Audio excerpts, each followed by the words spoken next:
late than never. We're joined by a Premier League superstar. Oh, chance for Albrighton in the penalty area. Albrighton scores. Leicester have doubled their lead. He gives his maximum. He trains hard every single day of his life as a professional, fight and have quality, and he has all of that. Hernandez with a long throw to the penalty area, and Albrighton is there to score. When you catch a ball nicely, you do have an idea where it's going. When he plays well and does things and does a great job for Leicester. Dilly ding, dilly dong, and wake up, wake up. Yes, I'm delighted to welcome a former teammate of Darren Bent's to the studio. Good afternoon to Premier League and FA Cup winner, current Leicester City midfielder Marc Albrighton joins us. Hello, Marc. Hello, good afternoon. How are you? Yeah. Now, yeah, first things first, right? Even though you are one of the nicest people in football and you're a good mate of Benny, I have to treat you like I would everyone else. Yeah. What time do you call this? Fashionably late, as they say. Thank you. So I know that you just came in, you went, there were cancellations. You've come in especially for us. That's it. So that's so kind of you. So I really appreciate that. No problem at all. Are you all right? No You worries. good? You well? Yeah, all good. Yeah, Okay. yeah. Be worrying if you came in and you... Yeah, Just to be have- fair, just them stairs at Euston Station ain't pretty. Yeah. Tough to get up. What? Escalators. Yeah, get on the escalators, Didn't have yeah. the time for it. What, You shifted up the stairs? Yeah, the escalator stairs, like the ones Yeah. that move. Yeah. I was shifting up them on the left hand doing side. You should do what Bentley does because he's so rich now. He gets people to carry him up the stairs. Faster! He's never been at the station, him. Thank you for coming. We've got loads to talk to you about. A bit later on, Emmanuel Petit's going to be in the studio, and the four of us are going to have just a football chat. It's going to be brilliant. Have you met him before? No. Okay, all right. So I'll introduce you. That'd be good. Sorry, before you start. Yeah. Just look at your honours list, Sharky. Nice, that, innit? Yeah, beautiful, that, it isn't is. Yeah, it's quite clean. It's just clean. Premier League, FA Cup. Do you look at the Community Shield and go? No, it's a big trophy for me. I'd Absolutely. have took one of those. No, I know because you didn't win anything. But but when you've got the Premier League, that's not just the Premier League. Benny and I were talking about this earlier. Hold on, we're going to do your Leicester later on, right? Okay, let me just ask this question. But Benty said, is it the greatest shock ever in football? And then someone texted in saying Greece in the Euros. And I said, well, that's predominantly a knockout competition and you did it over 38 games. So I think Leicester winning the Premier League is probably the biggest story ever in football. I think it is, yeah. I'm biased, but I think it is. I think there's a few that have, probably the Greece one being the standout one that could rival it. But like you say, it was over the course of 38 games. It was such a shock. Was predicted to get relegated that season. The odds, obviously, 5,000 to 1. So to achieve it, I would say it's the biggest shock. You often see when a Premier League season starts and somebody goes on a run for 10 games, 15 games, and they're at the top of the league, and you often hear people say, "Oh, could they do a Leicester? Could they do a Leicester?" But even you just never quite think that's going to happen. You think they'll fall, and I think that's what happened to us. People were saying we're going to fall, and just never did, and ended up finishing it off. Do you know what was nice is that I remember driving past your gates. I said gates, and someone who was it who stuck the big balloon, the Premier League balloon on the gate? No, it weren't Premier League balloon. It was like Fox balloons and stuff like that. That was it? Yeah, it was just the street, the neighbours. Nice, yeah, it was a good touch. Yeah, really good nice, touch. that. Yeah, banners on the doors and stuff. Yeah, it was driving really past nice. thinking I'd love to be in there. Neighbours would love that, wouldn't they? Get him out! I didn't get home for about 3 days after we won it though, so I didn't see it for 3 days. So the balloons were all deflated. Well, did you all? I don't know if you're aware of it, but the people, the stars of Lord of the Rings, because they were all together for so long, when they left, they all got matching tattoos. I don't know if you're aware of this. Right. Did you have anything like that at all with you and the rest of the Leicester squad? No. No one bought watches or ring or nothing like that? We got gifts. Yeah, we got a couple of gifts off. What's a gift? Yeah, a watch. BMW yeah. X something, wasn't it? We got the cars. Yeah. We got the. You just forgot about that. That's Jermaine Pennant right there. Oh yeah, I forgot about that. Yeah. Yeah, we got the cars. That was quite surreal. What do you mean you got the cars? Tell me more about that. So the owner gave us a BMW i8 each. Wow. Obviously, we had to pay the tax on it. All right, this is not a court of law. Okay. Have you still got it? No. Oh, okay. Cash it in. I part exchanged it. All right. Yeah. biggest regret. For a big balloon on the front of the house, right? Where your medals are they on show? Do you have like a room at home where everything's on display or not? No, the medals they're safely away and locked away. But we did get like a replica trophy, like a small replica trophy of that, and the FA Cup as well. So they're out there on the mantelpiece. I do look at them. It quite a was lot. just, and we'll talk about, because you're currently with Leicester now and you're top of the Championship, so we'll talk about that in just a sec. But is it one of those things where people every day will talk to you about that season? Yeah, absolutely. Yeah, whenever people speak, they always bring it up, and I think that just goes to show how much of a big thing it was at the time. Yeah, like obviously City and teams like that win it all the time, but for Leicester to win it, like it was just. Will that ever be done again? I don't think so. No. Do I don't you? think so. No, I can't see that happening. I don't know why, but I just can't. I'm sure it will do at some point, but not to those odds. No. I 5,000. think it's getting harder to win. Like with obviously all the financial stuff going on at the minute, I think it's getting harder for teams to break up there. Do you know what? Did you, when you were in that team, Sharky, did you realise how good that team was? I mean, we look back now and you go, you had Vardy, Kante, Mahrez. I mean, these players they speak for themselves. But did you realise when you were in it how good these players actually were? No, definitely not. I think people talk a lot about the team spirit that year, and the team spirit was incredible, and I think that got us a lot of points over the course of the season. But I think you also need special individuals as well. Vards and Riyad were brilliant, scored so many goals, so many goal involvements.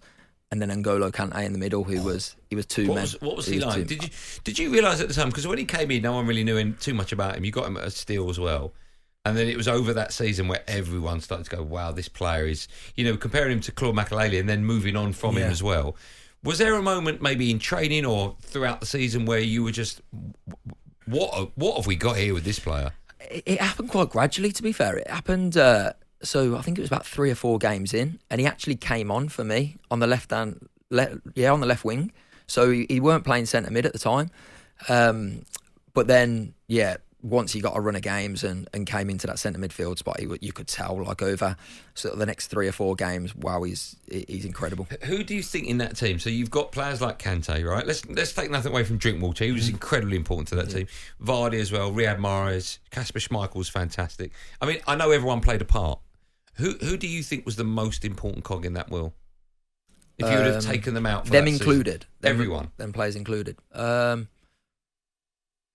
probably say Vards. I'd say Vards, just because he scored the goals, and it's so hard to find a goal scorer that's going to score so many goals, especially, like, obviously he's done it for seasons and seasons, so that's even harder to find. But to find somebody, like, for a season that's going to score you the goals, it's almost impossible to find these days. Does it not surprise you, but listen, you know him really well. You saw Kante come. He obviously went to Chelsea. Mahrez went to Man City. The loyalty that Vardy's shown to Leicester, I mean, does that surprise you, or is that always been in him? No, it don't surprise me. He's a hero there. Like, he defines Leicester City. Like, Leicester City are known just as much as Vardy in certain parts of the world. So I think it don't surprise me at all. And I know the Leicester fans are grateful for what he's done.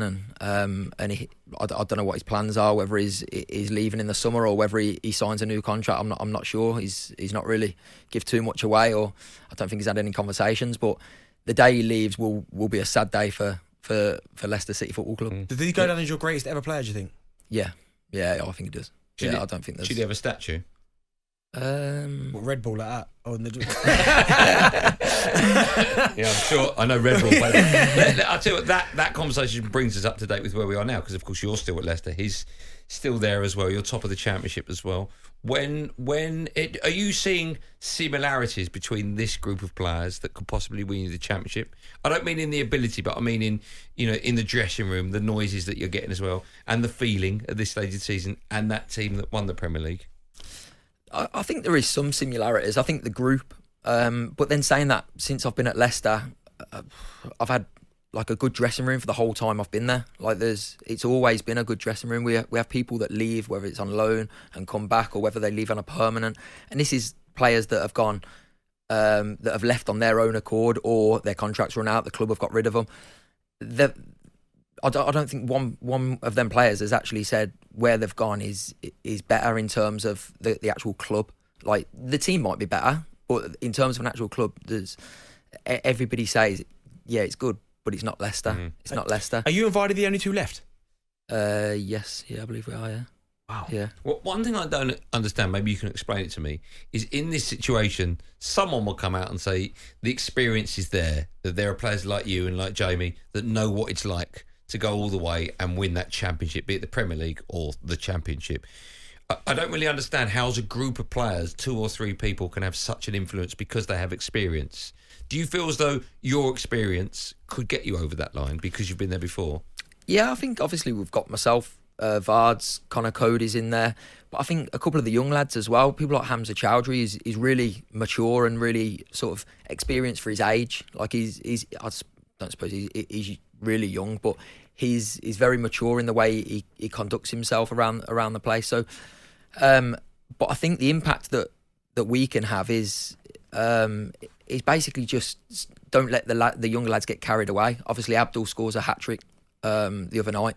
Nice finish, one of them. Ooh. Yeah, unbelievable. But he needs to make sure now that the next game is on game and he's not still thinking about his hat-trick. So I think that's our job and that's where we come in.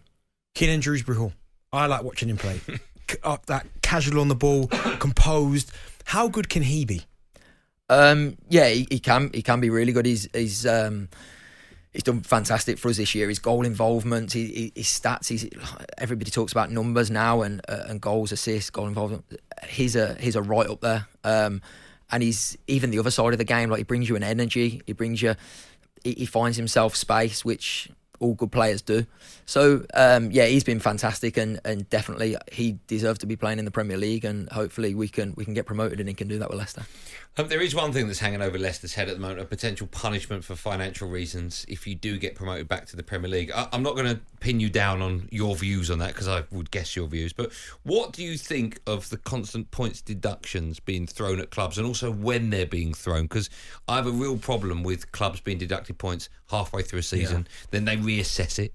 And then they go, oh, actually, it's not 5, it's 2 points. And then you add it on, take it away. Because it doesn't just affect the club, it affects clubs in and around them as well. So have you spoke about what could be happening to Leicester next season? Have you spoke about that? And also your view on the points deduction scenario? In terms of Leicester's situation, we haven't even discussed it. Obviously, when the news breaks and you have a little discussion, but we haven't discussed it at length at all. I think our main focus and our feeling is very much like that. If we're in the Premier League, if we get the club back into the Premier League, the situation will be better. Like, it will be better. I'm not saying that there won't be any repercussions of anything if there's been any wrongdoing. But and in terms of my own opinion, I don't. Yeah, I think I'm with you there in terms of maybe wait until the end of the season and then let that happen then. And then the team start with a points deduction. I think halfway through a season it's very difficult, and not only for the actual points coming off, but just the cloud that surrounds that club then for the season, and you always get a backlash of like the fans that will then protest against whoever's gave them the deduction, and it just all gets a little bit messy. And I think you can wait until the summer and iron it all out then. talkSPORT Drive. Super opinionated sporting debate. Monday to Friday afternoon from 4 on AM, on DAB, via the talkSPORT app and on your smart speaker. talkSPORT.